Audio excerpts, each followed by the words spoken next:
Good morning, everyone. Welcome to Fuel for Success. This is episode 170, and this is Wednesday, something of August, 27th of August, and it's great to see everybody here. I'm in the new Studio 11, and things aren't completely dialed in just yet, but we're broadcasting from this location from across town in Hastings, Minnesota, and it's so awesome to be here with everybody this morning.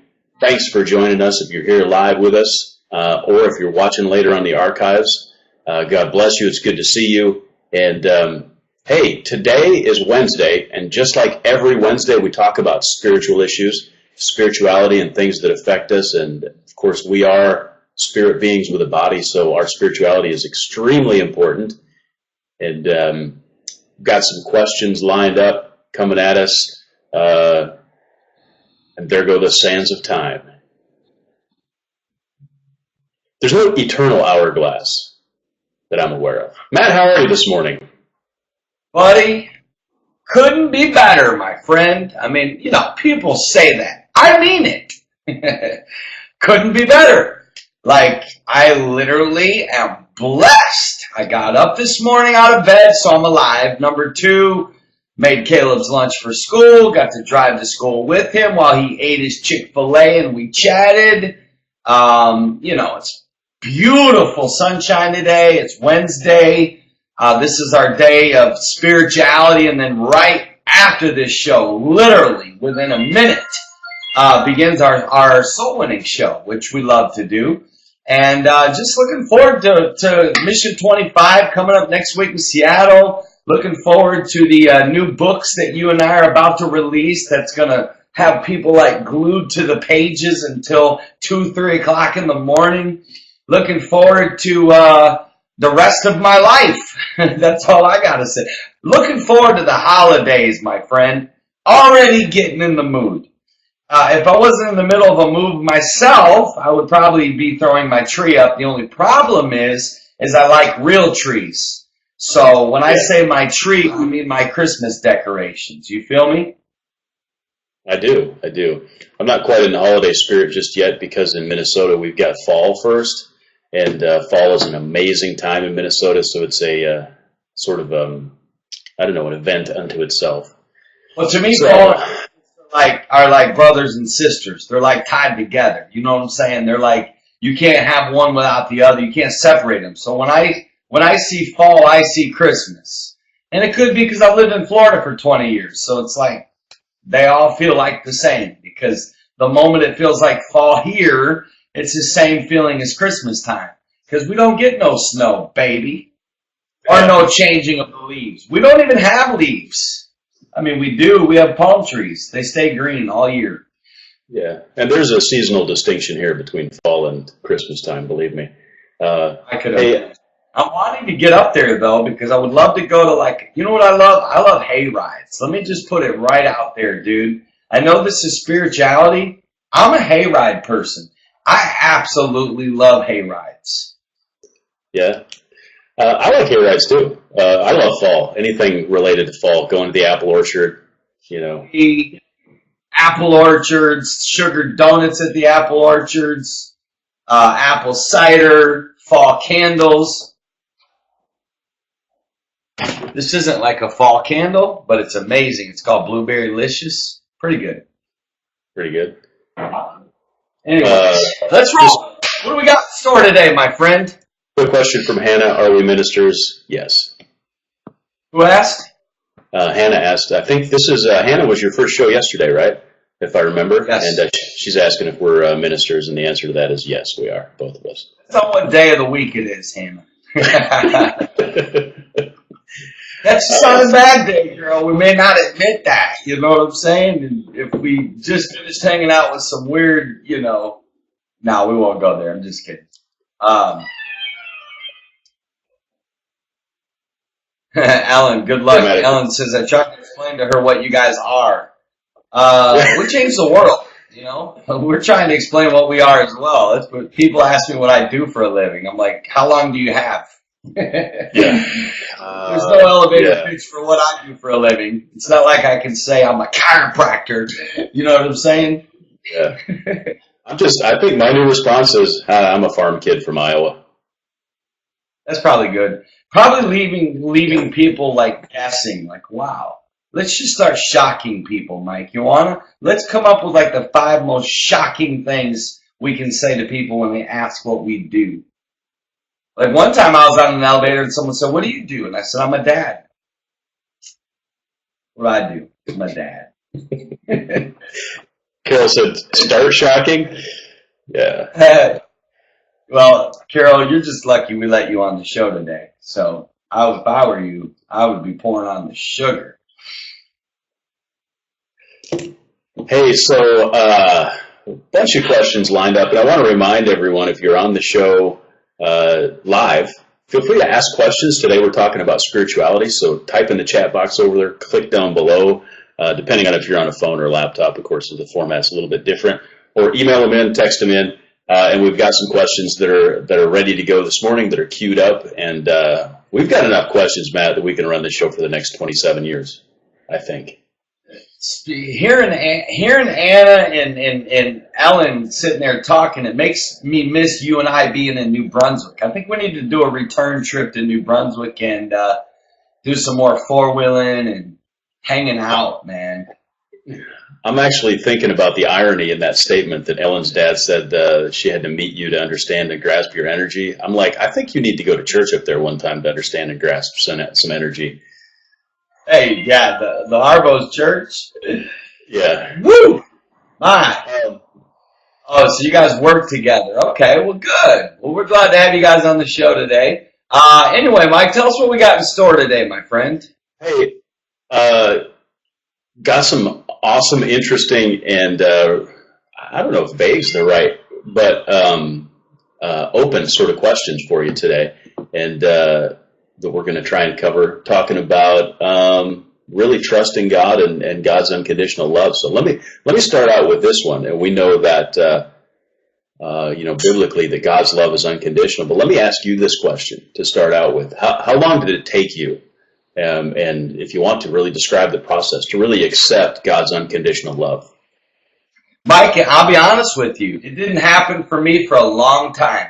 I started building a relationship with God, truly a real relationship, when I was 17. And so let me just tell you this, right? This is the God's honest truth that I'm about to tell you. I've always had a good relationship with God because, I found some really cool ways to pray.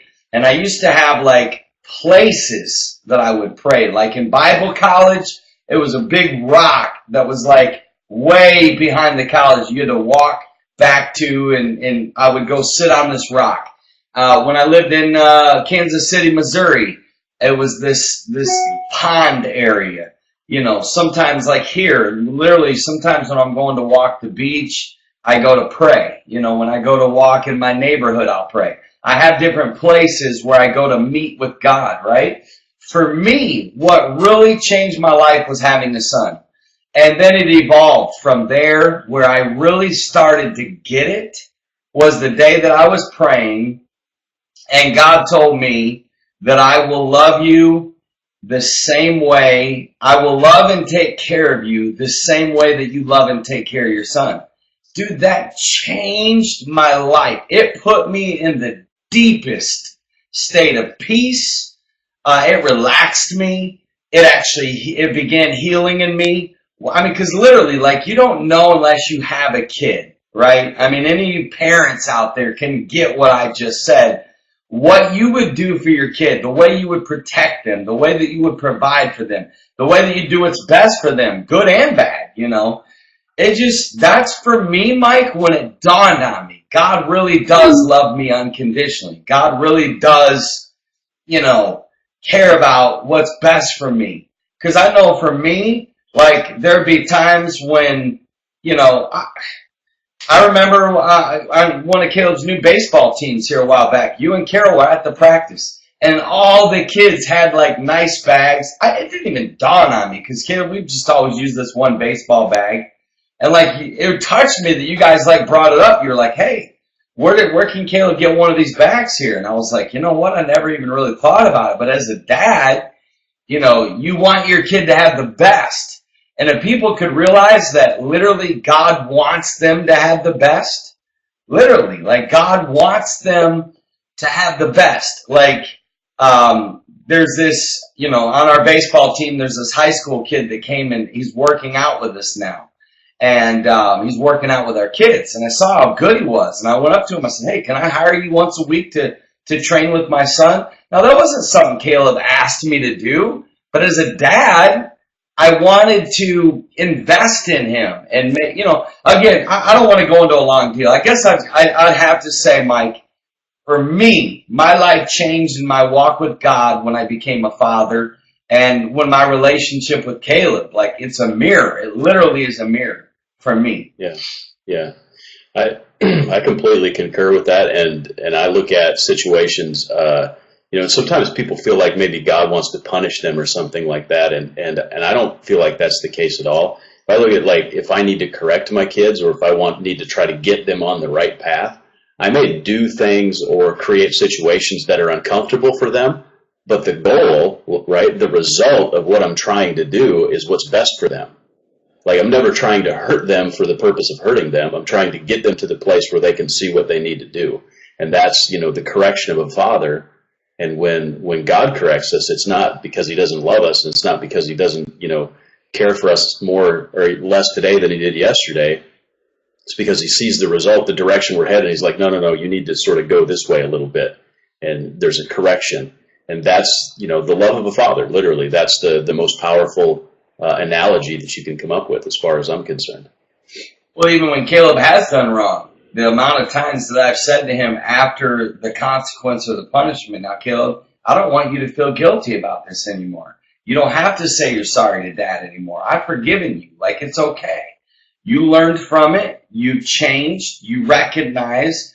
But, so what do you learn from that? God doesn't want us living guilty. God doesn't want us to feel shame the rest of our life. We've all failed God. We say we're sorry. Fine. God says you're forgiven. And I really believe that. Good. Hey, that's kind of brings us to, we can transition easily into an issue of trust, because that, Caleb now, obviously in your scenario, trusts you that when you say, you're forgiven and all those sort of things, that there's an element of trust there, and trusting God is often difficult for people. Can you maybe talk about, was it hard for you to begin to trust God and trust him in, things in matters of love, as provision and those sort of things as well? It was very hard at first. It really was, because, unfortunately, when I first started connecting with God, I was surrounded by a lot of probably condemnation-driven people that understand what a relationship with God really was all about. And so almost all of their motivation tactics was driven with fear and high judgment and condemnation, that, like, for the first part of my walk with God, I was scared. Like, I didn't really trust that God wanted what's best for me, and that God was going to take care of me, that God loved me, that, all these people, like, Mike, there are some very hateful Christians out there that they represent God in the wrong way. And they teach about God in the wrong way. And they teach others about God the wrong way. So yeah, it was hard for me at first, but I'm at a place now where I really, even when bad stuff happens, I have a trust. It's like even in the like selection of my future mate, I have this most unbelievable, sickening inner confidence that God's already got it taken care of. You know what I mean? I feel that way about my future. Like, I feel like the path of where I'm going, God's leading. He's ordering our steps. Like, for me, it was easy. Or no, it was hard, but now it's easy. Like, I literally believe that God is leading me. And God is literally the things that nothing just happens, right? The things that are going on in our life that we shake our head at. I see God in it. How about you, Mike? Was it hard for you? I mean, and you were an atheist. True. At one time. You were a legit atheist. I was, and probably, I mean, like initially learning to trust God was easy for me. And then, but what happens in any growth, and especially in spiritual growth, is you sort of hit new levels, right? Once you sort of master one level, and I wish it was as quantifiable as like, you know, belt colors. When I was a yellow belt Christian, right, I was at this level, and then I went for my brown belt, and um, and I had to, like, you know, amp up my trust level, and it can be difficult, and it was difficult in some ways, especially from like a provisional standpoint, and understanding that God does provide, and, you know, having a family, having people rely on you, all those sort of things, and just trusting that, you know, even though today you may not see the end of the situation that you're in, like, how in the world am I going to, you know, provide for my family with what just happened, and is God even paying attention? You know, those sort of thoughts. But for me, you know, time and time again, over and over again, God just proved Himself and provided and gave what we needed, and it, you know, miraculously. And so for me, I'm like, you know, learn to trust God as quickly as you can, because really, you know, I want to go from that yellow belt to the brown belt, you know, and begin to increase that trust level and that trust factor, and so God can really do a mighty work, you know, in our lives. I have to say I admire the karate analogy, my friend. Appreciate it. Ashley asked a good question, semi off topic, but not really. Do your kids go to public school? I struggle with choices of schools for Autumn because there's influences. Autumn, actually, my son is in a Christian school. He has been since kindergarten. However, he and I just talked about this last night. His freshman year, when he goes into high school, I'm planning on putting him in public school for many reasons. But so up until ninth grade, he's a Christian school kid. Which, you know, you got to be careful, because just because it's Christian school doesn't mean it's a Christian school, right? But, you know, obviously the public school systems have their issues for sure, and you got to be very careful. I guess what I would do, Ashley, is I would really go, if you could put them in a Christian school, do it, because the structure of it while they're young is really good. And the environment of that, well, you got to remember, the Bible says train up a child. You've got a lot to do to your kids until they get teenagers. Not that you stop training, but the real impact happens when they're children. If you do it right when they're children, it makes your job when they're teenagers a whole lot easier. So my advice would be to parents, put them in Christian schools or homeschool while they're young, because they're so impressionable and they're forming habits and behavior patterns and beliefs. So that's why we chose Caleb a Christian school when he was younger. But come ninth grade, I told him, buddy, here it comes. Get ready. Public school it is, for many reasons, which maybe we'll share on Friday. I'm gonna do a very direct, strong moment here. In my opinion, so first of all, let me caveat this by saying that there are some amazing people that work in the public school system, and there are people who genuinely care. But in the United States, the system of the public school system is not your friend. Do not trust it, and treat it as such. It is an enemy of your child's soul. And so, first of all, my daughter, she's in her last year of high school. She's going to a public school. But just understand the situation and understand how really nefarious the system is. And I could go into depth on that, and I don't want to sound like I'm negative, but I really don't trust the public school system in the United States, and they're not really there for your child's welfare. And so understand that. And so with that caution in mind, yeah. That's actually really good advice. Nefarious. Yeah. I need to know who else out there heard the word nefarious and thought, I need to look that up later. Anybody else? Raise your hand. Who's Googling it right now? Thank you, Karen. And by the way, Mike does this to me all the time. Yeah, I know, Carol. I get it. You know, we'll be in chats and he'll throw out words and I'll immediately like grab my computer, Google or dictionary.com, look it up. Anyway, Mike, good to have you on the show, my friend. What's another question we have in store for us today?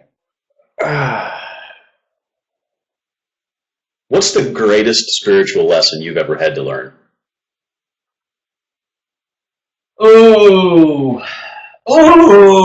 Many. The greatest spiritual lesson I ever had to learn right here without even thinking about it.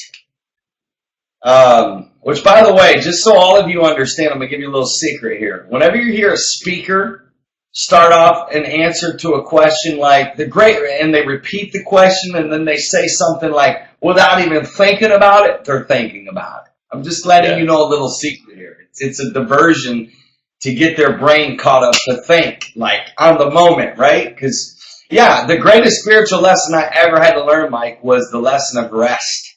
It was the hardest. I mean, I get prayer, I get, reading the word, I get, giving, I get, forgiving your enemies, I get all of that. The hardest lesson is accepting that rest was actually a spiritual practice, that it's not something like, believe it or not, you're committing sin when you don't rest. Just like we think, don't play Ouija board, don't smoke weed, don't watch bad movies, right? We think all that is sin and it is. But, I mean, neglecting your health and your body and not resting. See, that was hard for me because I'm a go 24/7 type of guy and I don't get tired. Like I can go literally from like 5 a.m. till 11 and I won't feel tired. I won't feel this. I literally hardly ever feel, I don't really feel needed to like rest. So, but I've learned that rest is spiritual, that rest is godly, that God himself rested. Like that haunts me when the Bible says, and God rested on the seventh day. Like, I believe God does everything with intention to teach us principles, life lessons, values, spiritual beliefs. And when God rested, man, and the fact that most people don't even take 1 day of rest, like God literally out of 7 days took one and rested. Mike, that was so hard. And okay, there's mastery level, there's like amateur level. I'm still like right here. I've not mastered rest yet. Even taking a Sabbath. Yeah, exactly. Sabbath, we've talked about this, Mike. Sabbath is spiritual. A Sabbath day is godly. It's holy. Uh-oh. You know what scares me? God referred to the Sabbath principle as holy. Like, that's how sacred rest is. And that was hard for me to learn. And it still is. This is my conviction face. Okay. Same here. Oh, it's just so funny. I love the interaction with Britton and Bethany and Ashley about school. I like to see you guys chatting and sharing ideas and beliefs. And that's what this show Bless you. is all about. So I like that. I'm hating the light right now. I love sunshine. I have to figure out I figured out all my lighting last night when I set up my studio. Of course, the sun wasn't right there last night. So that's the engineer, Mike. Yep. Whole studio today just to get, Yeah. So on the schooling thing, you know what? Every kid is different too. We did a combination of homeschool, private school, and public school for our kids, and every kid is different. Some kids just excel in homeschooling, and others just literally can't do it. Literally, Mike, that's one of the best pieces of advice you've given. It's so true. Every kid is different. You're right. Some kids, you put them in homeschool, it's going to make them so introverted. Some kids, homeschool is good for them. My son would die in homeschool. Although I thought about doing it, he would die in it. not die, you know what I mean? He would definitely not enjoy because he's extremely social. Yeah, well, even academically, some kids would really struggle academically because it's very, most of it's very self-paced, and there's a lot of responsibility. For example, my son could literally do a week's worth of homeschooling in about 4 hours. He was just insane. And you're like, well, you got to slow down because we have to, go through the schooling. But it was, but every kid's different, and so I think that it's okay to sort of evaluate how they're gonna do. What I would caution against is too many changes. Like one of the mistakes that we made was going from public school to homeschooling back to public school, in within like a 4-year period, and that can be difficult for the kid to do the transition. So. Very good. I'm loving the interaction here. This is good stuff. I'm enjoying reading this. Tommy, just real quick, Tommy, that's a good point he's asked. Tommy, the only thing Mike and I say is we believe in the principle of the Sabbath, not in worshiping or honoring it the way they did back in those days, because, when you study the Bible, you got to understand a lot of it too is also cultures. Some things literally had to do with the culture of that time. And I'm not even talking about the Sabbath. I'm talking about in principle in general here. I believe in a day of rest. I believe that in the principle of it, that our bodies were created by God to need rest. And I think that if you do take a Sabbath every week, a day off, and you rest, I think you're going to be healthier long. I know that, okay, you ready for this? Just from a health perspective, and all that I've studied about health, I can tell you this, it's extremely good for your body to rest. That's true. Hey, well, just get real about it for a minute. How often do you take a Sabbath? Do you actually get one once a week? Yeah. No. It's literally been probably 2 months. I mean, since I've took, okay, you ready? A real Sabbath? You ready for this? Yeah. For me, would be a day where I don't turn on the computer, I don't work, I don't brainstorm, I don't make phone calls that are business related or anything like that, or that, it's a day to just be, to laugh, to go maybe do a picnic, go canoeing, I have a lot of fun in life. Don't get me wrong. I take time off. You'll see me running at sunset all the time and laying in a hammock, all that kind of stuff. But it's only like for a few hours here and there. It's never like a whole day. I need it. I'm mad at myself because I believe in it. It's just trying to find that one day where I can say, okay, I'm going to unplug today and I'm going to take this day off. Yeah, I think I had one in March. Carol's saying go to the fair. The fair. We inspired each other and we each took one, and then maybe here we are. This is going to be our flow of life. Every couple of months, we're going to inspire each other to do a Sabbath. Next week, we'll be like, taking my Sabbath this week, and then you'll see another one like around January. Yeah. Carol's suggesting going to the fair, which is not rest. That's the opposite of rest. The Minnesota State Fair is going right now. Ears, you'll have a corn dog. It'll zap you. A Coke. No. The fair is of the devil, my sister. You want to talk about spirituality? The fair, tweet this, fairs are of the devil. No, I appreciate a good fair every once in a while. She said, get off my team. I appreciate a good fair every once in a while. I'm just, I get that, Stacy. Good. Stacy, she's calling me out here. That's a little subliminal message. Because I think interim, one of the things that I've learned, and I agree with you, the power of rest, and it's one of the lessons that I'm still learning, is that if I was to rewind 3 or 4 years, I literally wouldn't rest at all. It'd be like up in the morning, I'm working, I'm doing whatever I have to do, whatever, pretty much until I collapsed at night. And now, several times a week, I'll take 3 or 4 hours and just stop everything, and just like, okay, I'm just gonna not do anything for a few hours, and that's hard for me. It's the weirdest thing you've ever done when you've rested. The weirdest. Yeah, it's like, I gotta do something, and then, but You just got to find that happy place and just be calm for a few moments. Happy place. Everybody do this, please. We